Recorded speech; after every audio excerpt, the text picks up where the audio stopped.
Welcome to the second part of my presentations on form-focused instructions and second language acquisition. In this part of the presentations, I'm going to talk about the theoretical positions on the importance of FFI as discussed in the chapter 16 of Rod Ellis's book, Understanding Second Language Acquisition. We will now examine FFI research to see more in depth the effects of instructions, in this case form-focused instructions. At a glance, there are several possible impacts of FFI. The chapter extensively explores several main effects related to naturalistic as opposed to instructed, and then production's accuracy, order of acquisitions, types of formal instructions, pragmatic development, and the mediating effects of individual differences or IDs. Earlier research during 1960s to 1970s investigating the effects of FFI was method-oriented by comparing different teaching methods that differ in their conceptualizations of how to teach language. In 1964, Scherer and Wertheimer compared the grammar translation method versus audiolingual method on college level L2 German and discovered that GTM students did better in reading and writing, while ALM students did better in speaking and listening.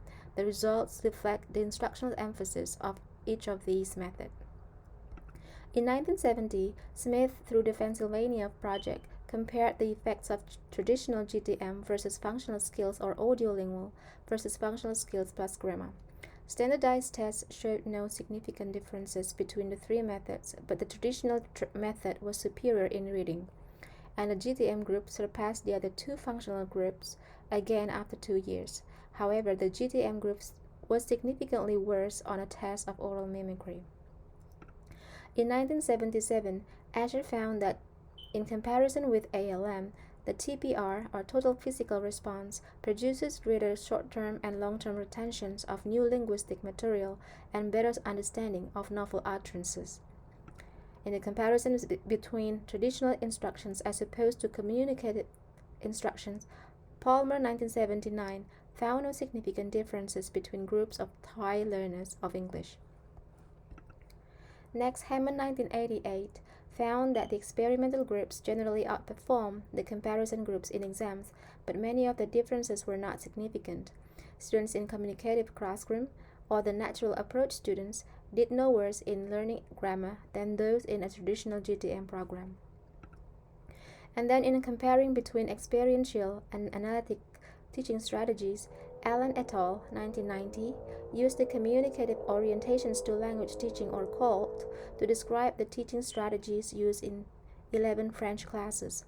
They found a few statistically significant differences between the two most experiential and the two most analytical classes, although it was hypothesized that the analytic classes would perform better on the written and grammatical accuracy, and the experienced classes would do better on measures of sociolinguistic and discourse competence. So overall, except for the TPR, comparative method studies have failed to produce evidence that one method results in more successful learning than the other. Drawing findings and methods of first language acquisition studies, SLA researchers began to investigate how learners acquired an L2 in natural settings or non-pedagogic contexts as opposed to instructional setting. In a review of literature on FFI, Long 1983 considered a total of 11 studies that had investigated whether learners who received formal instructions achieved higher levels of proficiency than those who did not. He concluded that most of the studies lent support for formal instructions. 3 studies indicated that instructions did not help, and only 1 study showed that exposure without formal instructions was beneficial. He further claimed that the studies suggested instructions was advantageous for children and adults, for both intermediate and advanced learners, irrespective of whether acquisition was measured by means of integrative or discrete point test, and whether it is an acquisition-rich or in acquisition-poor environment. And that as early studies showed the advantage of FFI over exposure, Long claimed that this conclusion damages Krashen's zero position. Next, Learners who had access to both informal instructions and to exposure to English showed the greatest gain in proficiency. Informal learners varied in English oral proficiency more than the formal learners, and the positive effects found for instructions may reflect stronger motivations rather than instructions itself. The studies that investigated the effects of FFI on production's accuracy have produced mixed results. In 1988, Kadia found out that instructions had no effects on spontaneous productions. Performance on grammaticality judgment test declined, although performance in substitutions test improved. And then Van Patten found out that instructions can impede acquisitions as it distorted the input and thus prevented the normal processes of acquisitions from operating smoothly. Similarly, Pika 1983 and 85 found that instructions can trigger the oversuppliance of morphological features such as past tense verb and progressive verbs. However, instructed learners in these studies are more accurate in some grammatical features, of less accurate in others, and same in others. In 1983, Lightbound discovered that Francophone learners overlearned progressive verbs as a result of teaching. Progressive verbs were overused by the grade 6 children and then was replaced by the simple form verb in grade 7. Progressive auxiliary verb followed similar pattern of development. The result indicate that language forms were overlearned, but natural processing takes over later. This shows that the effects of instructions is delayed. In earlier study, Lightbound, Spada and Wallace found that instructions resulted in increased accuracy in the grammaticality judgment, but accuracy fell away in a follow-up test 5 months later. White 1991 showed that instructed learners made fewer judgment errors and scored higher on card sorting tasks than did the control group. However, gains largely disappeared in follow-up tests 5 months later. In different studies by White et al. 1991, instructed learners performed better on all 3 tasks than controls. The gain maintained in a follow-up test 6 months later. And Harley 1989, the instructed students better than the control students on closed and oral interview scores on immediate post-test. In this study, the gains were maintained in a follow-up test 3 months later. Irrespective of FFI results on accuracy, it is important to see whether learners manifest a different order of acquisitions from naturalistic learners. Findings of early studies conclude that there was an invariant order in SLA which is similar to first language, which is evidence for universal processing strategies. For example, morpheme order studies.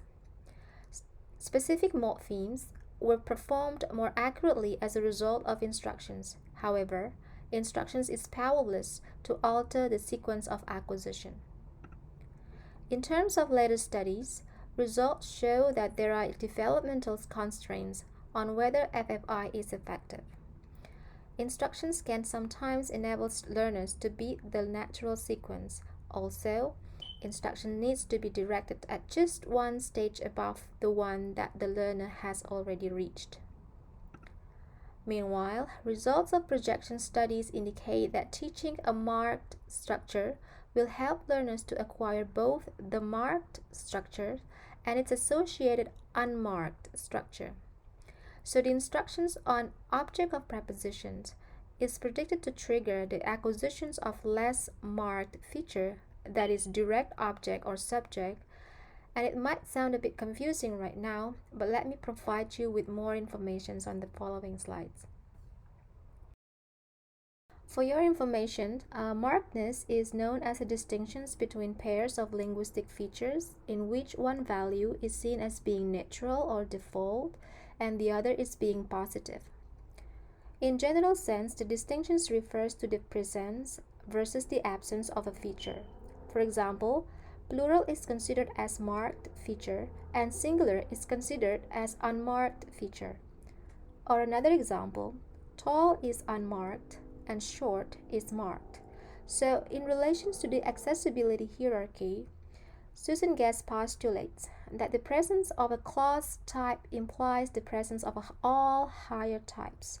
For example, the presence of indirect objects implies the presence of direct objects, DO, and subject, SU, of a given language, but not the presence of lower types such as object of prepositions, OPREP. So the lower part of the funnel is the most marked feature, and the higher part of the funnel is the least marked feature. According to Lightbound 1999, teaching a marked feature or structure will help learners to acquire both the marked structure and its associated unmarked structure. Therefore, an instructions on the object of prepositions or OPREP can trigger the acquisitions of the less marked features, in this case direct object, DO, and subject functions, SU. The reverse, however, did not occur to the same extent. We'll now move on to explore the effects of FFI based on different types of FFI intervention. Long 1991 classified the types of instructions in general into focus on forms, focus on meaning, and focus on form without S. According to Long, focus on forms with S instructions aims at isolating linguistic forms in order to teach them and test them one at a time. An example of this type of instructions is the one that adopt a structural syllabus. Focus on meaning, on the other hand, has no attempt to teach structure or provide grammatical feedback, and this type commonly found in analytical syllabus. In between these two instructions is what Long refers to as focus on form instructions, in which F on F activities requires the learners to communicate while focusing learners' attention to specific forms. Among the three types of instructions, FFI focuses on focus on forms and focus on form instructions. Alice proposes four macro options to differentiate focus on form and focus on forms instructions. First is input-based. Focus on forms instructions uses input-based options to direct learners to pay attention to the target form, while in focus on form, input-based option centers on the form meaning mapping. Learners are not told what the target form is, so that any attention to form is likely to be incidental. In explicit instructions, focus on forms typically use direct explicit instructions, but indirect instructions may also be used by means of consciousness-raising tasks. In focus on form, however, no explicit instructions of any kind is provided. For output-based instructions, focus on forms uses a variety of text manipulations and text creations options, as well as both error-avoiding and error-inducing options. On the other hand, focus on form only uses text creations options with no attempt made to either avoid or induce errors. For instructions in the form of corrective feedback, explicit feedback is typically used in focus on forms, while implicit feedback is typical for focus on form instructions. For focus on form instructions, Alice further divides this type into planned focus on form and incidental or unplanned focus on form. A brief information on the differences of these three is explained by Professor Rod Ellis in the following short video. A link to the video has been sent to your email via web course. For today's class discussions, you and your classmates in the group will discuss the possible short classroom scenario to provide an example of each type of FFI based on Alice's classification. Following information on the target language focus or form focus instructions, it is necessary to look at the effect of implicit versus explicit FFI. De Keyser 2003 drew a distinction between explicit and implicit instructions, in which explicit FFI encourages learners to develop metalinguistic awareness of the rule, and implicit instructions is directed at enabling learners to infer rules without awareness. In addition, according to Hausen and Pira, implicit FFI attracts attention to the target forms, is delivered spontaneously, it is unobtrusive, which means minimal interruptions of communications of meaning. It represents target forms in context. It makes no use of metalanguage, and it encourages free use of the target forms. On the contrary, explicit FFI has direct attention to the target form. It's predetermined and planned, obtrusive, that there is interruptions of communicative meaning. It presents target forms in isolations. It uses metalinguistic terminology, for example, rule explanations, and it involves controlled practice of target forms. A review of FFI studies suggests that explicit instructions is effective, but in all of the studies, explicit instructions was combined with some other instructional options, typically productions and practice, indicating that the results of explicit instructions alone to improve accuracy in free productions is still lacking. Corrective feedback is another type of formal instructions. A number of studies have compared the effect of different types of corrective feedback in second language acquisition. In terms of metalinguistic feedback, Sons 2003 found that explicit metalinguistic feedback or input PI did not confer any advantage. However, Rosa and Liu found that direct metalinguistic feedback works better, and Nagata also discovered that more detailed metalinguistic feedback works better. In comparison between metalinguistic feedback and recast, Sheen showed that metalinguistic corrections result in significant gains while recast did not. Similarly, Ellis, Lewin, and Erlam showed that although there was no effect of corrective feedback on immediate post-test, metalinguistic feedback outperformed both recast and control group on delayed test. For recast, Heranek and Chesnik found that corrective feedbacks are effective for illicit self-corrections, explicit rejection plus recast, and for recast. According to Muranoy 2000, recast in combinations with interactions enhancement or IE as well as IE plus meaning-focused debriefing worked effectively. And then Lehman showed that both recast and enhanced salience are helpful, but negative feedback not. Two studies looking at corrective feedback in the form of recast and prompts reported that learners benefit from these two. Lister reported that both prompts and recasts result in learning gains of French gender, while Anmar and Spada show that high proficiency learners benefit equally from recasts and prompts, but low proficiency learners benefit only from prompts. However, recasts were found to be inefficient in a study conducted by Carroll and Swain, while implicit methods of feedback could assist learning. No significant difference between explicit and implicit feedback found by Kim and mates. And de Keyser found no difference between explicit and limited explicit feedback, while individual difference factors such as IDs is in fact played a role. So overall, not all the studies show such a clear effect for corrective feedback, so that it may not be possible to have a clear conclusions regarding the type of corrective feedback that mostly effective for second language learning. It is likely that there are contextual and individual difference factors, as presented in de Keyser's finding, that mediate the effects of corrective feedback. We'll now look at several pragmatic aspects such as socio-pragmatic, compliments, requests, and so forth. We'll examine them one by one.